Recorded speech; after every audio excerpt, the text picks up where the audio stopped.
Azərbaycana gətirilən mobil cihazlara gömrük rüsumu ilə yanaşı aksiz vergisi də tətbiq ediləcək. Bu barədə Azərbaycan Respublikasının 2026-cı il dövlət büdcəsi haqqında qanun layihəsində qeyd olunur. Sənədə əsasən bazar dəyərindən asılı olmayaraq təqvim ili ərzində Azərbaycana bir ədəddən artıq mobil telefon gətirildiyi halda həmin telefonlara 100 manat məbləğində aksiz vergisi tətbiq ediləcək. Hüquqi şəxslər, yəni mobil cihazları satış məqsədi ilə idxal edən şirkət və mağazalar isə hər bir cihaz üçün 20 manat aksiz vergisi ödəməli olacaqlar. Məsələyə daha detallı baxdıqda mənzərə belə formalaşır.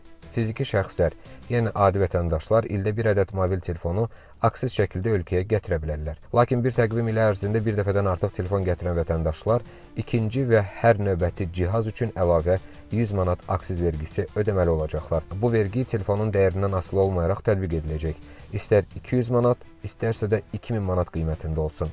Məsələn, bir şəxs xaricdən 2 telefon gətirirsə, biri öz istifadəsi, digəri isə qohum üçün, ikinci telefon üçün 100 manat aksiz vergisi ödəməli olacaq.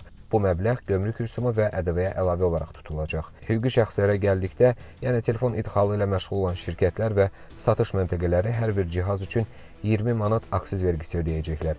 Məsələn, bir şirkət 1000 ədəd telefon idxal edərsə, ümumilikdə 20 min manat aksiz vergisi ödəməli olacaq. Və bu məbləğ digər mövcud vergi və rüsumlara əlavə olunur. Bu qərarın məqsədi bir neçə istiqaməti əhatə edir. Kölgə iqtisadiyyatı və qeyri-rəsmi idxalın qarşısını almaq, yəni qeydiyyatçız və vergisiz gətirilən telefonların sayını azaltmaq və daxili bazarda satışları stimullaşdırmaq, yəni vətəndaşları rəsmi mağazalardan vergiləri ödənilmiş cihazlar almağa təşviq etməkdir. Nəticə etibarilə vətəndaşlar üçün ildə bir telefonun aksiz gətirilməsi qaydası qüvvədə qalır.